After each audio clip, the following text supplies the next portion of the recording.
స్థానిక సంస్థల ఎన్నికలకు బ్రేక్ పడింది. ఎన్నికల నోటిఫికేషన్ పై హైకోర్టు 6 వారాల స్టే విధించింది. 4 వారాల్లోగా కౌంటర్ దాఖలు చేయాలని ప్రభుత్వాన్ని ఆదేశించింది. అభ్యంతరాల దాఖలకు పిటిషనర్లకు 2 వారాల గడువు విధించింది. బీసీ రిజర్వేషన్లను బీఆర్ఎస్, బీజేపీ అడ్డుకుంటున్నాయని విమర్శించారు కాంగ్రెస్ నేతలు.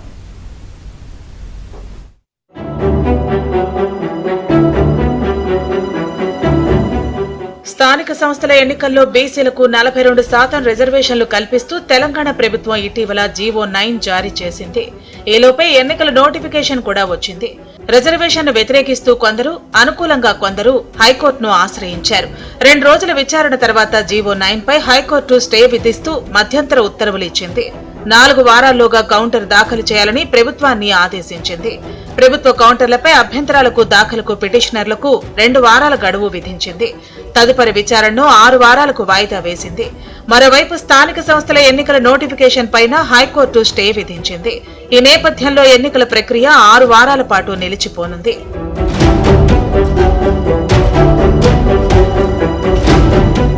బీసీ రిజర్వేషన్లపై హైకోర్టులో 2 రోజుల పాటు సుదీర్ఘ వాదనలు జరిగాయి. మొదటి రోజు తెలంగాణ ప్రభుత్వం తరపున ఢిల్లీ లాయర్ అభిషేక్ మను సింఘ్వి వాదనలు వినిపించగా, రెండో రోజు ఏజీ సుదర్శన్ రెడ్డి, మరో న్యాయవాది రవివర్మ వాదించారు. సమగ్ర సర్వే చేయాలని కేబినెట్ నిర్ణయాన్ని ఆ సందర్భంగా సుదర్శన్ రెడ్డి ప్రస్తావించారు.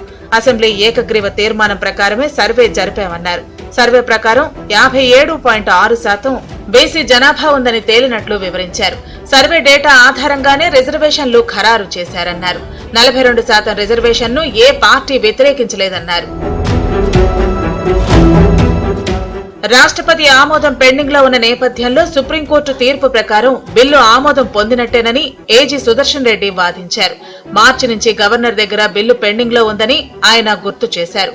గవర్నర్ గడువులోపు ఆమోదించకపోతే చట్టంగా భావించాల్సి ఉంటుందని అన్నారు. బిల్లును అసెంబ్లీ ఏకగ్రీవంగా ఆమోదించిందా అని హైకోర్టు ప్రశ్నించగా, ఎలాంటి అభ్యంతరం లేకుండా ఆమోదించిందని ఏజీ సుదర్శన్ చెప్పారు.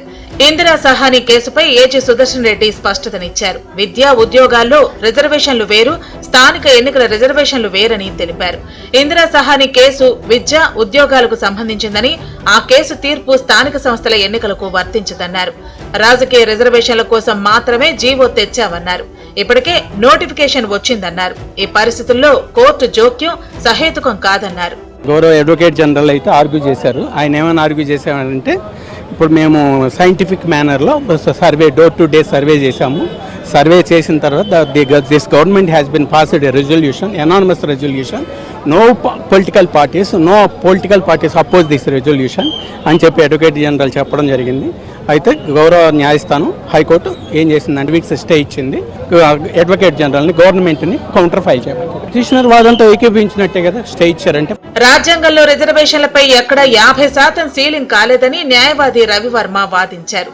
ఎస్సీ, ఎస్టీ, బీసీలు కలిపి 85% జనాభా ఉన్నారని, అయితే కొత్తగా అమలు చేస్తున్న 42%తో కలిపి 67% రిజర్వేషన్లు ఇస్తున్నామని వివరించారు. 15% ఓసీలకు, 33% ఓపెన్ గానే ఉందన్నారు. ఇరువురి వాదనలు విన్న ధర్మాసనం ప్రభుత్వం జారీ చేసిన జీవో నంబర్ 9 పై స్టే విధిస్తూ మధ్యంతర ఉత్తర్వులు జారీ చేసింది. హైకోర్టు ఉత్తర్వులపై తెలంగాణ ఎన్నికల సంఘం స్పందించింది. కోర్టు ఉత్తర్వులు అందిన తర్వాత తగిన నిర్ణయం తీసుకుంటామని చెప్పింది. హైకోర్టు తీర్పు నేపథ్యంలో అందుబాటులో ఉన్న మంత్రులు, సీనియర్ నేతలు గాంధీ భవన్ లో సమావేశమయ్యారు. భవిష్యత్తు కార్యాచరణపై చర్చించారు. బీసీ రిజర్వేషన్లు ఇచ్చాక స్థానిక ఎన్నికలకు వెళతామన్నారు డిప్యూటీ సీఎం భట్టి విక్రమార్క. బీసీలకు రిజర్వేషన్లు ఇవ్వటం బీజేపీ, బీఆర్ఎస్ కు ఇష్టం లేదని టీపీసీసీ చీఫ్ మహేష్ కుమార్ గౌడ్ విమర్శించారు. మీరేం చేస్తా ఉన్నారు? కాంగ్రెస్ పార్టీ ఈ రాష్ట్రంలో ఉన్నటువంటి ఓబీసీల కోసం ఇంత పెద్ద ఎత్తున సహేతుకంగా, సైంటిఫిక్ గా, పకడ్బందీగా ఒక 100 సంవత్సరాల తర్వాత ఈ దేశ చరిత్రలో ఎక్కడా చేయనటువంటి కాస్ట్ సర్వే చేసి దాన్ని బేస్ చేసుకొని వీళ్ళకి న్యాయం చేస్తూ ఉంటే, ఈరోజు అది రాకుండా అడ్డుపడి కపట నాటకంతో కుట్రలు జరిపిన మీ ఇద్దరు చివరికి సిపెక్ సర్వేలో కూడా పాల్గొనలే. మీరు ఈ రాష్ట్రంలో ఉన్నటువంటి ఓబీసీలు టీఆర్ఎస్ని కానీ బీజేపీని కానీ చరిత్రలో క్షమించరు. చిత్తశుద్ధితో ఉన్నాం కాబట్టే సంవత్సరంన్నర కాలంగా ఎన్నికలు జరగకుండా 80%, 42% రిజర్వేషన్ పోవాలని తపనతోనే ఇంత ప్రయాసకు ఓర్చి ఇన్ని రకాల ప్రయత్నాలు చేసినాం. కోర్టులోకి సీనియర్ నాయకులైనటువంటి వయసు నిమిత్తం లేకుండా హనుమంతరావు గారు, కేశవరావు గారు ఇంప్లీడ్ అవుతే ఈ రెండు పార్టీల నుంచి ఒక్క నాయకుడు కూడా ఇంప్లీడ్ కాలే. అందుకే ఈ నాయకులు చరిత్రలో బీసీ ద్రోహులుగా మిగులుతారు. ఇవాళ కోర్టు తీర్పు వచ్చినాక ఇష్టారాజ్యంగా మాట్లాడుతూ ఉన్నారు.